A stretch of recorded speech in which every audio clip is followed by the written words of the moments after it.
Buenas noches, bienvenidos al Criminalista Nocturno.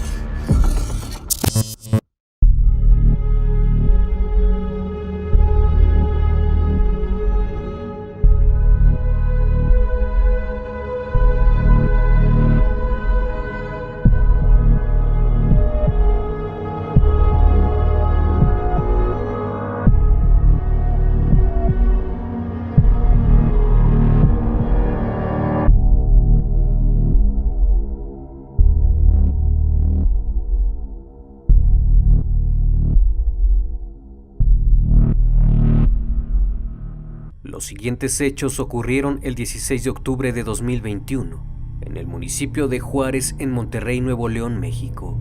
La noche del sábado, vecinos de la colonia Mirador de San Antonio reportaron a la policía gritos provenientes de una vivienda. Una mujer era la causante de solicitar ayuda. Desde el interior del hogar se escuchaban gritos desesperados. Por esa razón, los vecinos del lugar llamaron a la policía, pues no sabían lo que estaba ocurriendo en aquella casa.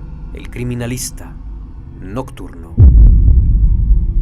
A las 9:42 de la noche de aquel sábado, la Secretaría de Seguridad Pública de Juárez recibió la llamada donde se reportaba una riña.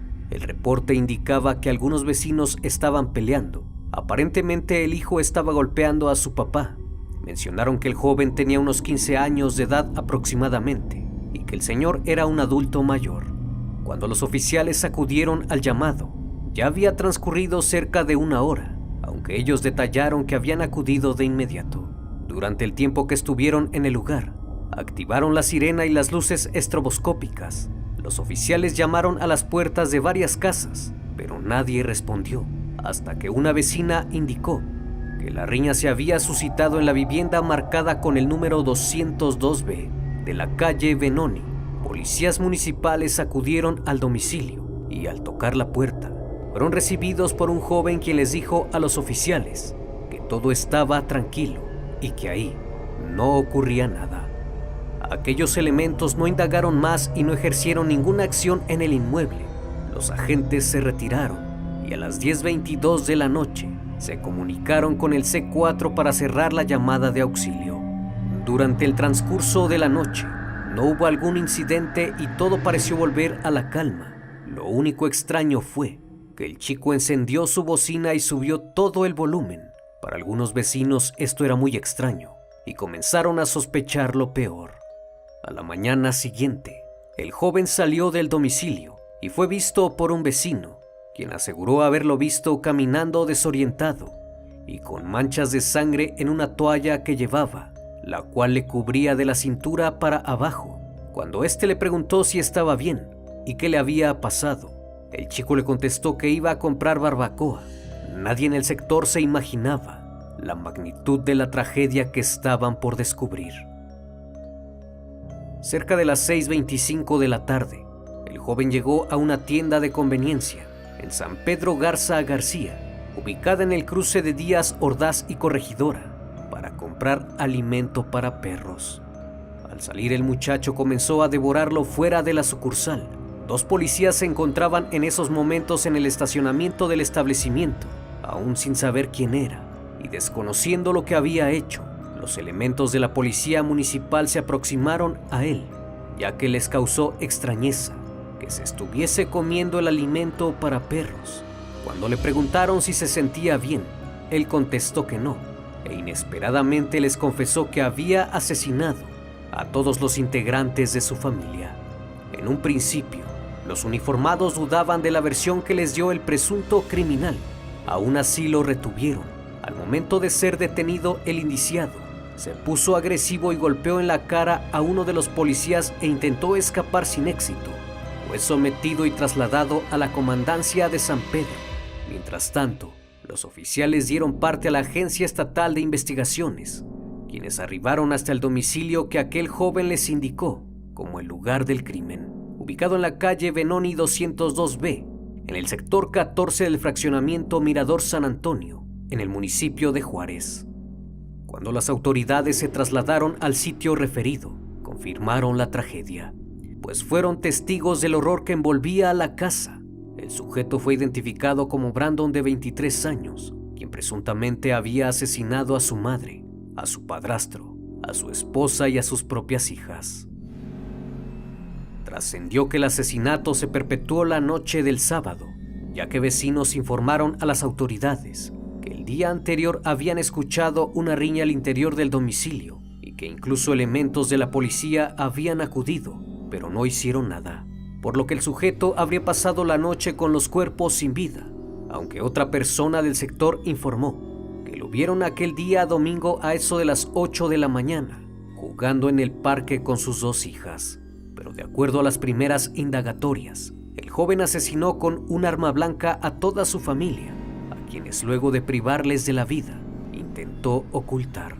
Encendió la música a alto volumen para tener tiempo de hacerlo, pero se dio cuenta que era más difícil de lo que creía, pues en un principio pensó en enterrarlos, pero el traslado de los cuerpos le fue imposible. Tanto la primera planta de la casa como la segunda estaban repletas de restos hemáticos, y los rastros iban a dar al baño. Cuando procedieron a abrir el inmueble, confirmaron lo dicho por este joven.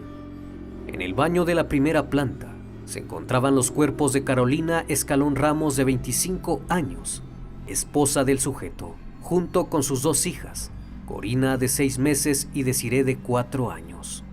Todas ellas presentaban heridas por arma blanca. En el baño de la segunda planta fueron hallados los cuerpos de Mónica Campos Camacho, de 50 años, madre del sujeto, y Guardenio Vicencio Cruz, de 45, su padrastro. El joven quedó a disposición de las autoridades y se inició la carpeta de investigación. Brandon había pasado los últimos 3 meses internado en un centro de rehabilitación debido a su adicción a las drogas. En ese tiempo, Carolina, su esposa, vivió con sus 2 hijas en la casa de sus padres, en la colonia Santa Mónica. El sábado en la mañana, la madre y el padrastro de Brandon fueron a buscar a su nuera y a sus nietas para llevarlas a comer, dado que el joven saldría de rehabilitación. A pesar de los problemas de violencia dentro de la relación, que empeoraban por su adicción a las drogas, la familia de Carolina aprobó que regresara junto a sus 2 hijas a la casa de su suegra Mónica para convivir de nuevo con Brandon, pues hacía tiempo que las niñas no veían a su padre. Al salir del centro de desintoxicación regresó a casa, engañando a sus seres queridos con la promesa de que iba a cambiar. Incluso llevó a sus hijas a pasear al parque y todo parecía marchar bien. Nadie notó nada extraño. Al poco tiempo regresaron a la casa y el chico salió por un momento hasta que se encontró con un conocido con quien volvió a probar el cristal. Horas más tarde regresó completamente drogado. Ese sábado, al regresar a casa, su padrastro y su madre comenzaron a reprenderlo, pero lejos de mostrar su arrepentimiento, se llenó de ira. Comenzó a golpear a su madre y a su padrastro, quienes se encontraban en la habitación de la segunda planta. Después de eso bajó y cerró la puerta con llave y se dirigió a la cocina para tomar un cuchillo. Por su parte, Carolina y sus hijas se encerraron en la habitación de la planta baja. Él subió y con el cuchillo empuñado comenzó a dañar a su progenitora y a su padrastro, quienes al recibir la agresión se refugiaron en el baño. Sin embargo, eso no fue suficiente y finalmente los asesinó.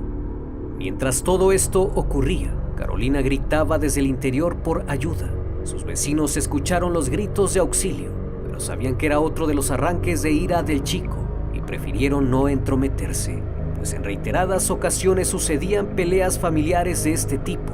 Tiempo después de consumar el crimen, bajó al primer piso y procedió a asesinar a su esposa e hijas. De acuerdo a las investigaciones, el crimen fue cometido entre las 10 de la noche del sábado y las 7:30 de la mañana del domingo. Brandon, completamente fuera de sí, ocultó los cuerpos de su madre y su padrastro en el baño de la segunda planta y el de su esposa e hijas en el baño de la primera planta, hasta que finalmente el sueño lo venció y se quedó dormido en la misma casa, donde asesinó a los 5 miembros de su familia. Al día siguiente despertó y al ver lo que había hecho quedó en shock. salió de la casa y pensó en huir. Fue entonces que se trasladó hasta San Pedro Garza García, donde fue detenido. Los investigadores del caso comenzaron a indagar más en el hecho, pues no daban crédito ante semejante crimen. Pues cómo es que una persona en apariencia tranquila de pronto se hubiese transformado en un sujeto desquiciado y violento, capaz de asesinar a su misma sangre. Fue entonces que elementos de la Agencia Estatal de Investigaciones acudieron a inspeccionar el Centro de Rehabilitación Guerreros Libres, ubicado en la calle Zapotlanejo 339, en la colonia Tierra Propia en Guadalupe, donde el joven había estado internado poco más de 3 meses. El personal de este lugar informó a los agentes que Brandon llegó hace meses por petición de su familia, por consumir cristal y solventes.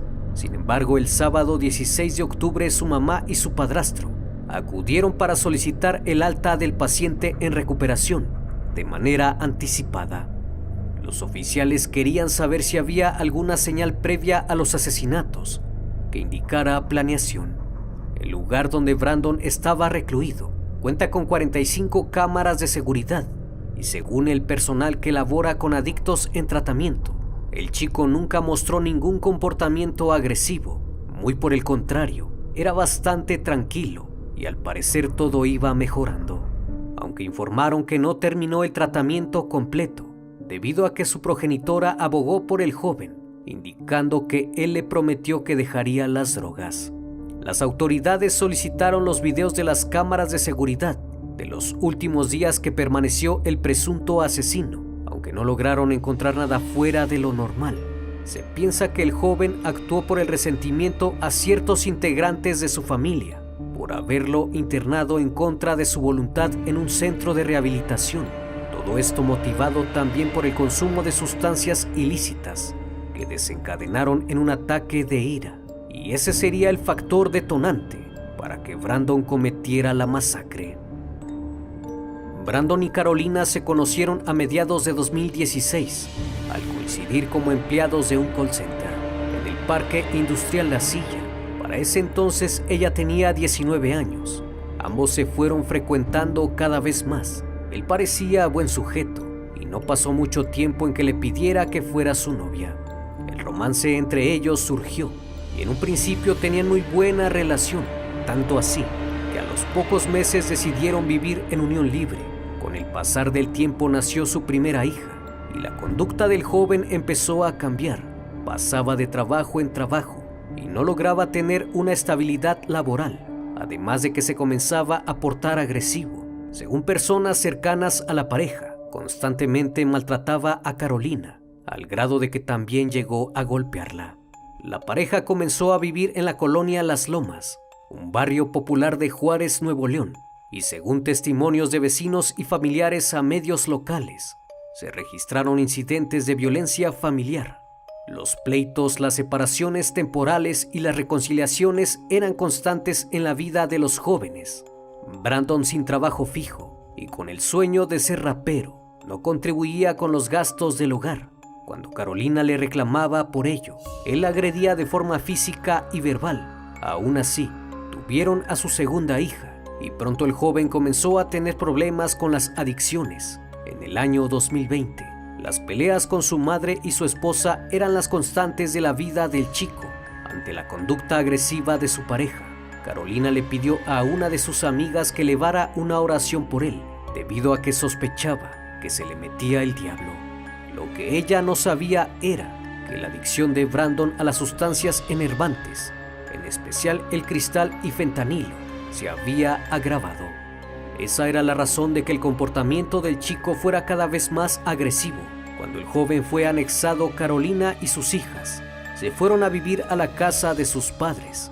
Todos tenían la esperanza de que al fin el chico se alejara de las drogas y que esta vez rehicieran su vida en pareja, alejados de la violencia. Pero pronto todo se convertiría en una pesadilla que quedaría en los archivos criminales más terribles de la historia.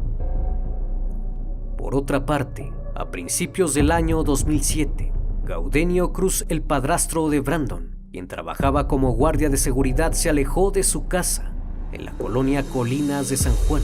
Dejó a su esposa y a sus 4 hijas adolescentes en busca de una nueva vida, al lado de otra mujer y de otra familia. Sus seres queridos nada supieron de él durante casi 5 años. Su esposa María del Rosario se cansó de buscarlo para que lo apoyara con la manutención de sus hijas, y fue hasta la madrugada del lunes que se enteraron que el padre de familia había sido asesinado, ya que era una de las víctimas del crimen ocurrido en la colonia Mirador de San Antonio. El Ministerio Público continúa integrando la carpeta de investigación y analizando los elementos que determinarán la responsabilidad de Brandon, quien es acusado de asesinar a su esposa, 2 hijas, su madre y padrastro. En el lugar de los hechos se aseguró un cuchillo, el cual se presume es el arma empleada en el crimen. La audiencia del presunto multihomicida se llevó a cabo de manera virtual, en la que la defensa del joven solicitó más tiempo para presentar una prueba pericial de psiquiatría y buscar que su cliente sea declarado inimputable de los delitos. Debido a esto, el juez le asignó a un perito psiquiatra del tribunal para que realice los exámenes necesarios y así poder determinar si el joven es inimputable. Mientras tanto, el sujeto permanecerá en prisión preventiva en un penal estatal. Durante la audiencia, Brandon afirmó saber lo que había hecho y se declaró culpable de asesinar a sus familiares en su domicilio, ubicado en la calle Benoni de la colonia Mirador de San Antonio. Un juez determinó, tras los múltiples asesinatos cometidos con arma blanca, vincular a proceso al imputado por los delitos de feminicidio y homicidio calificado. Hoy en día el caso aún está por definirse y en los próximos meses se conocerá el veredicto final. Como cada noche, estimado público, agradezco su compañía. Espero que sigan pasando un excelente día y estén de lo mejor. Esto es El Criminalista Nocturno. Hasta la próxima emisión. Buenas noches.